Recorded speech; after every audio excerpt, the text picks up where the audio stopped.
I still remember the morning it happened. It was quiet, too quiet. The kind of silence that doesn't feel peaceful, but heavy. The kind that tells you something inside your home has shifted, even before you know what it is.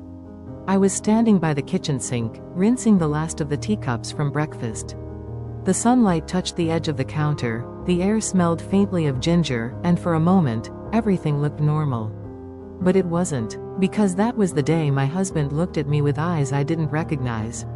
Not angry eyes, not tired eyes, just distant ones, as if all the years we spent building our life together had slipped from his memory.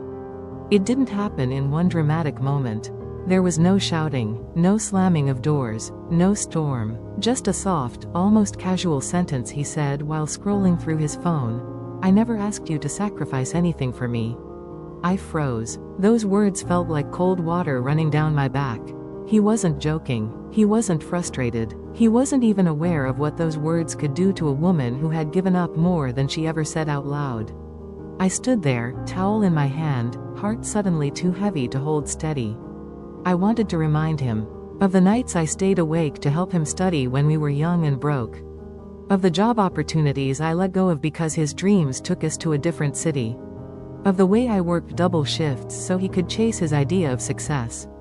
Of the family moments I navigated alone. Birthdays, school meetings, illnesses, because he was always busy building a future for us. But I didn't say any of that. Instead, I whispered, "Is that really what you think?" He didn't even look up from his screen. "Yeah," he said softly. "I mean, you didn't lose anything because of me."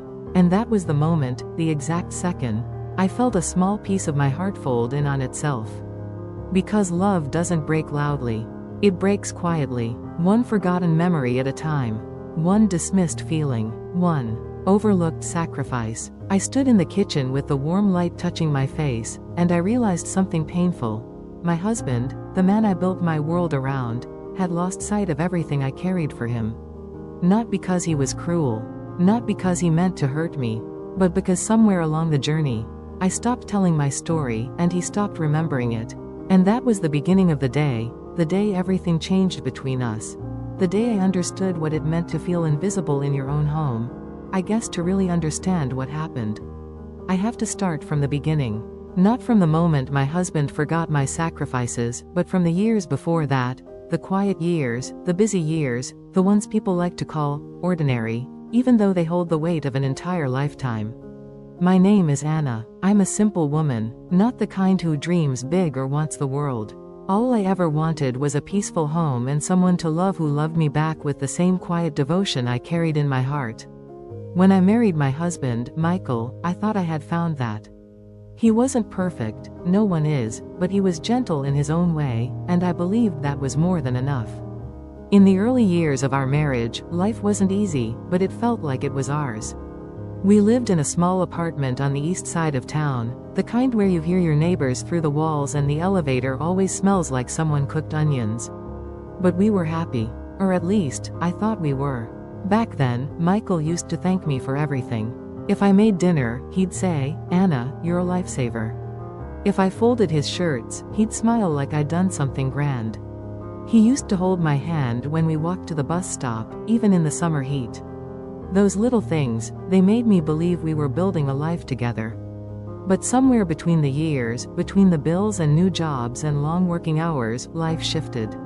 Or maybe we did. I started working 2 part-time jobs.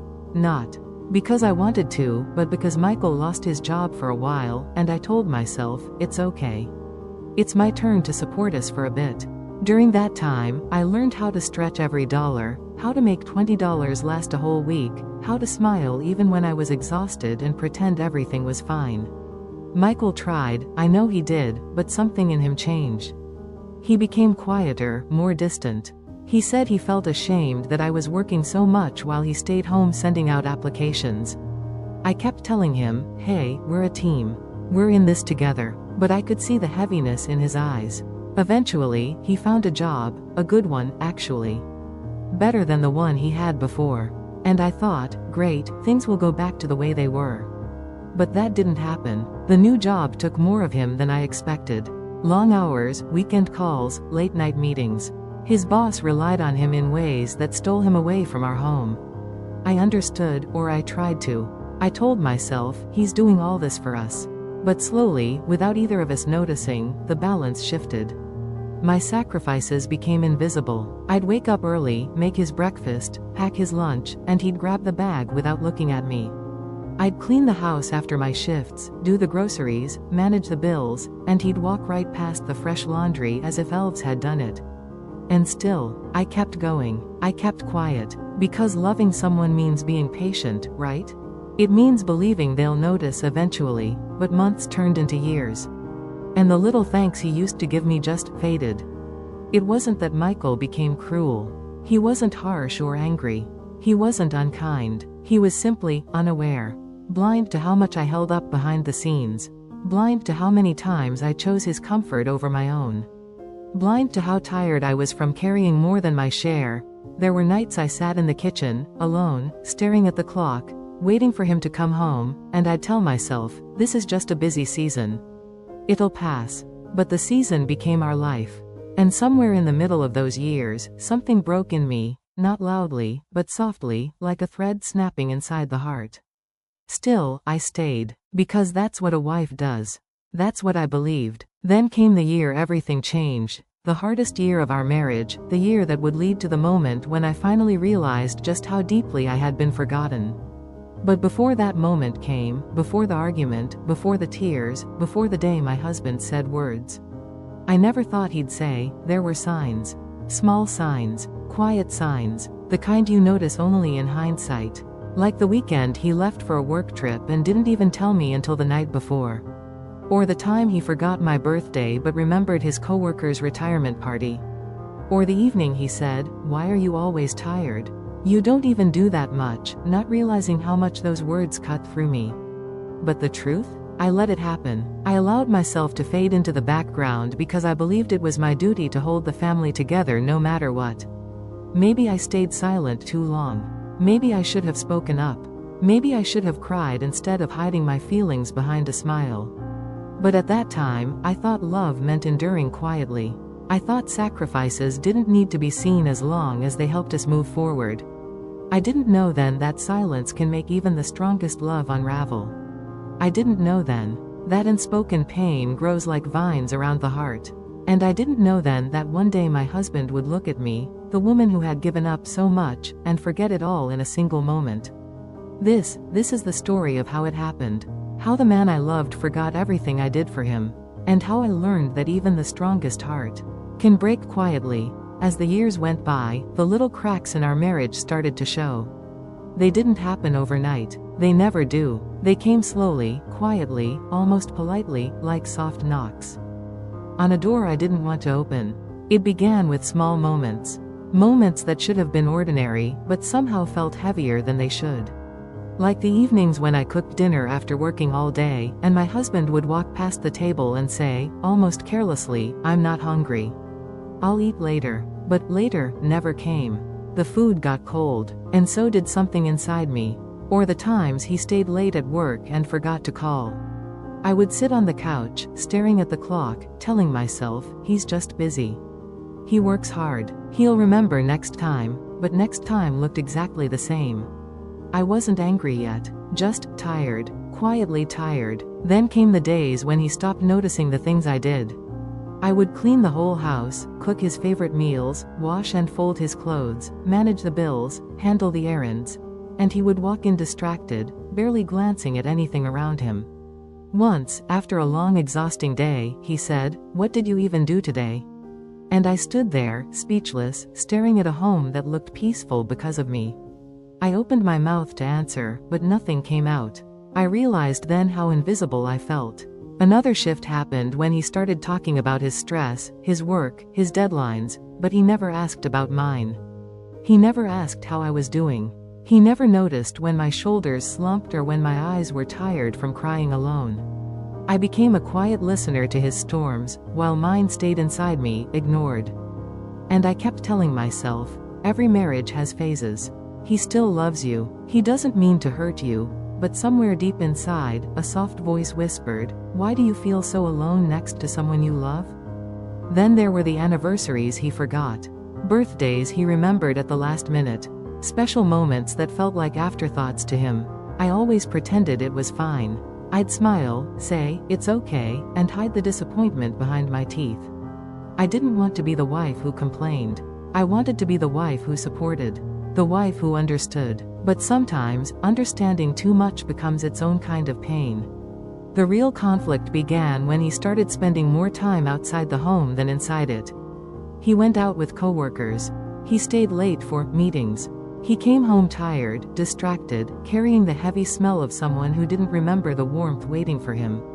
I asked once, very gently, "Do you still like being at home?" He laughed it off, tapped my shoulder, said, "You think too much." But that night, he went to sleep early, leaving me sitting at the edge of the bed, staring at the ceiling, realizing I didn't think too much. I felt too much. Our conversations grew shorter. His patience grew thinner. And my heart grew quieter. The small tensions between us became louder. If dinner wasn't ready on time, he sighed. If I forgot something at the store, he frowned. If I asked for help, he looked annoyed, like I was asking too much. One evening, when I told him I was overwhelmed and exhausted, he said, "You're home most of the day. How hard can it be?" Those words hit me harder than he realized. Because I wasn't home most of the day. I was holding everything together. Our home, our life, our routine, our peace, but he didn't see any of it. And slowly, I began to understand something painful. A person can break your heart without ever raising their voice. Sometimes what hurts is not what they do, but what they fail to see. The real turning point of the conflict came one ordinary morning. I was packing his lunch, like I had done for years. He rushed past me, grabbed his jacket, and said, "You forgot to iron this." I hadn't. I ironed it the night before. I even folded it neatly. But instead of defending myself, I just stood there.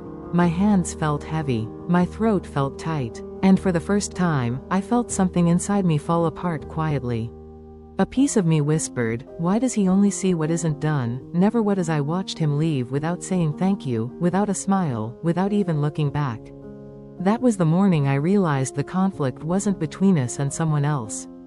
It wasn't about work or stress or time. It was about something deeper. He had forgotten my sacrifices. He had forgotten the love behind my actions. He had forgotten the effort, the care, the years I poured into us. And the more he forgot, the more I began to remember every moment I felt unnoticed. And that, quietly and painfully, became the rising conflict of our story. The turning point came on a quiet Thursday evening. Nothing dramatic, nothing loud, just a moment that slipped into my life like a soft breeze, yet hit my heart harder than anything else before. I remember standing in the kitchen, stirring a pot of soup. It was the same soup his mother used to make, the one he said made him feel safe.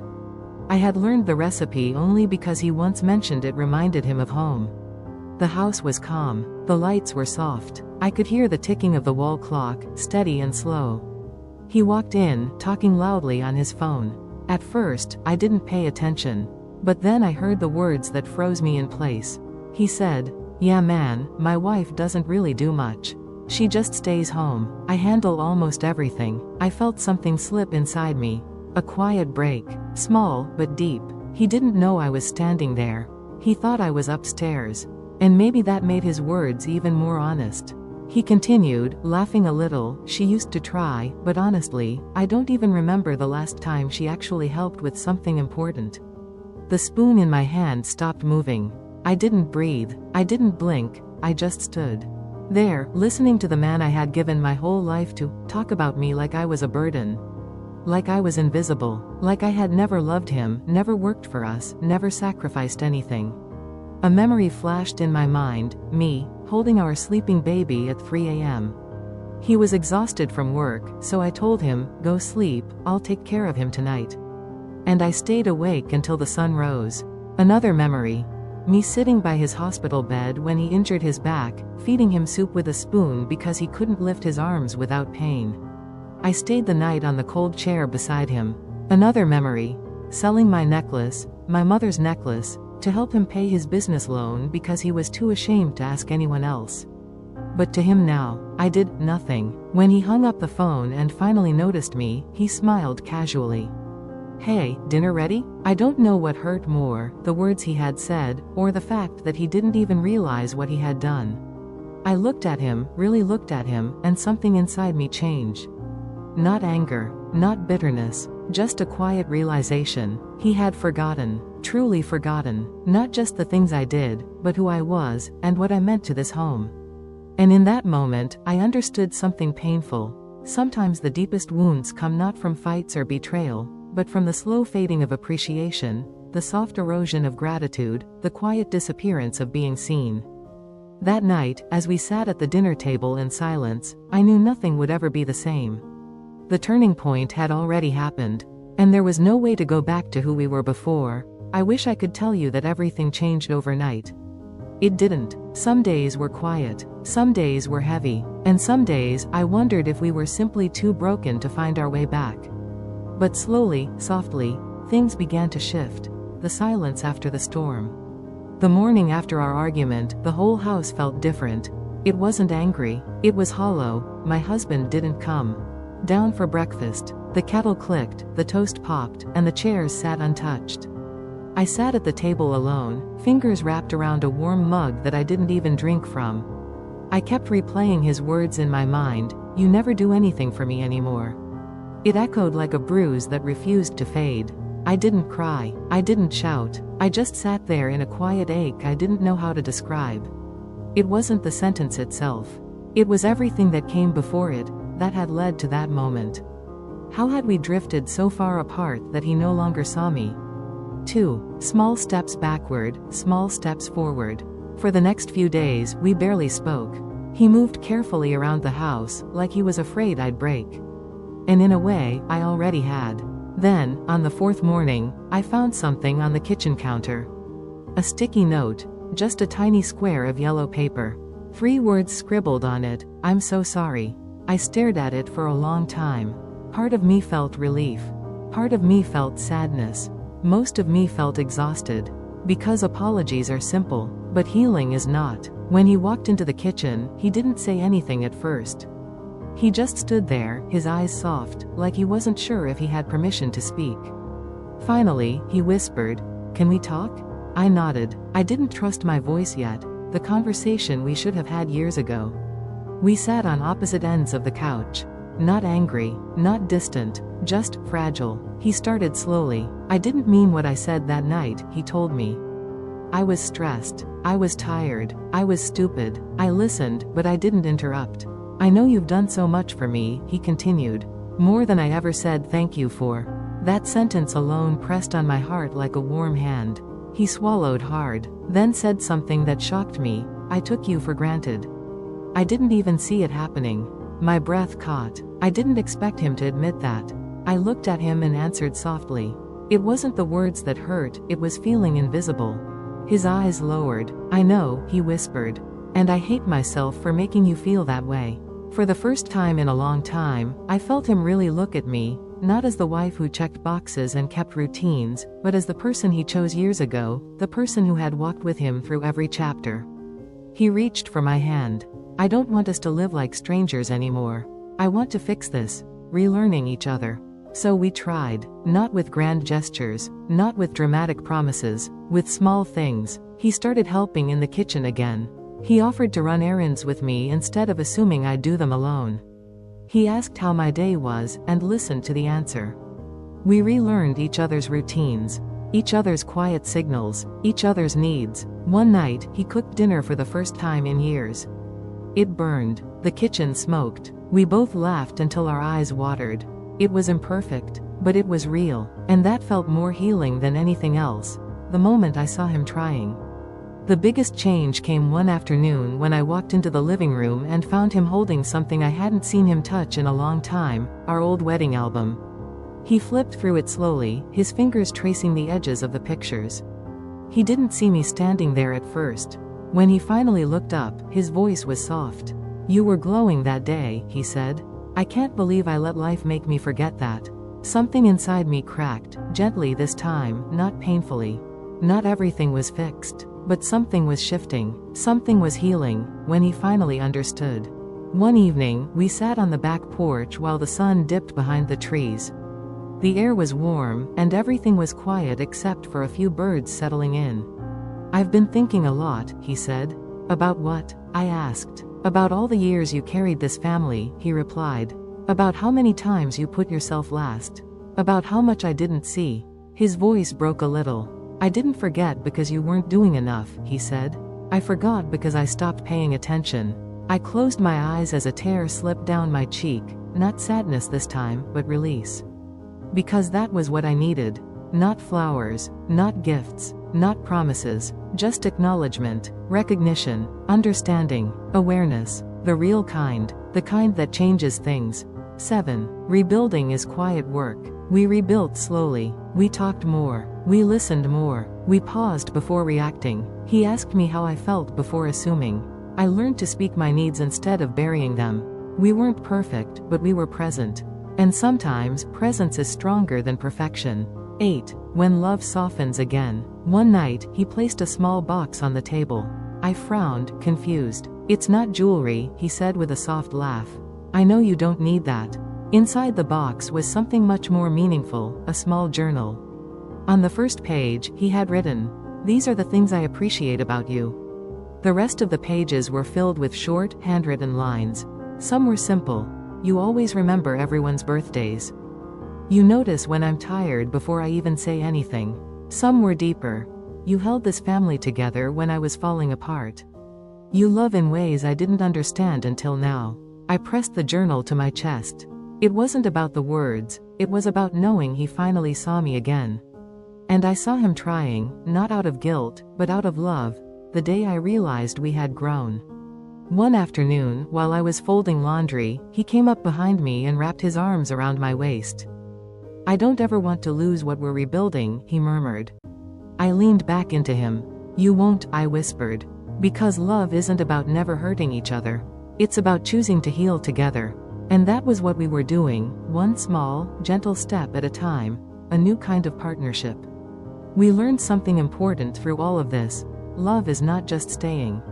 It's noticing, it's remembering, it's appreciating, not once, but always. He hadn't forgotten my sacrifices out of cruelty. He had forgotten because life got heavy, and we both stopped communicating what truly mattered. But now, we were talking again. We were seeing each other again. We were choosing each other again. Slowly, softly, daily. And that, to me, was the real resolution. I often sit on the porch now, watching the late afternoon light fall over the yard, turning everything a soft gold. It's funny how silence has become my friend. It gives me space to breathe, to think, to rewind the years that passed so quickly and yet carried so much weight. Some days, I still feel the sting of everything that happened. I won't pretend that forgiveness erased all the old wounds. It didn't, but forgiveness softened them. It let me carry them without breaking under the weight. My husband and I are not the same couple we once were. There's a gentleness between us now, a fragile, careful understanding that wasn't there before. We talk more. We pause more. He watches me with eyes that seem to say, "I remember now. I see you." But I know life isn't a perfect circle where everything magically heals just because we wish it to. Healing is slow. Some days it comes in big waves, other days it barely moves at all. There are moments when he still forgets. Not the big things, not anymore. But the little things. He forgets that I like my coffee with a hint of cinnamon. He forgets that I fold the towels a certain way. He forgets that I get quiet when I'm tired, not angry. And you know what? I'm learning to let those things go. Because somewhere along the way, I realized something I had overlooked for years. I didn't just want to be remembered. I wanted to be valued. I wanted to be seen, even in the smallest moments. Now, he tries. And that effort, even when it's clumsy or late, means something. Sometimes he'll stop and say, "I didn't appreciate you the way I should have." Other times he'll sit beside me in silence, his presence saying what words can't. I used to think love was proven by grand gestures, birthdays, anniversaries, special nights. But life taught me it's proven quietly, in the way someone listens, in the way they notice your tired eyes, or how they remember you wanted a soft blanket because the nights get cold. Love is humble, overlooked, but deeply felt in the right hands. I look back now with softer eyes. Yes, I gave a lot. Yes, I sacrificed more than I admitted. Yes, my heart carried too much alone for too long. But I'm not bitter anymore. There is something freeing about knowing you survived the seasons that tried to break you. And maybe my husband forgetting my sacrifices wasn't the end of our story. Maybe it was the moment we finally started telling the truth. I tell him now when something hurts me. He doesn't interrupt like before. He listens, he apologizes, he asks how he can do better. Do you know how powerful it is to be heard after years of feeling invisible? It doesn't erase the past, but it honors the present. And sometimes, that's enough. We cook together more now, slow meals, warm meals, meals without rush. We sit at the same table we used to avoid. We share stories. We laugh at things we both forgot happened. We hold hands sometimes, not because we're trying to fix something, but because it feels right again. I don't know what the future holds. No one does. But I know this. I'm not carrying everything alone anymore. And that brings peace to a heart that once only knew exhaustion. If you're listening to my story tonight, if you've ever felt unseen, unappreciated, or quietly hurting in your own home, please remember this. You are allowed to speak up. You are allowed to want to be valued. You are allowed to ask for love that feels like partnership, not duty. And sometimes, just sometimes, people forget not because they don't care, but because they never understood how much you were doing until the silence finally showed them. Life has a way of teaching all of us. Sometimes gently, sometimes painfully. But in the end, what matters most is that we grow, even if the growth comes late. Tonight, as the sun sets and the house grows quiet again, I breathe in the peace I never thought I'd feel. Not because everything is perfect, but because everything is honest now. And honest love, even after years of mistakes, is a love worth keeping.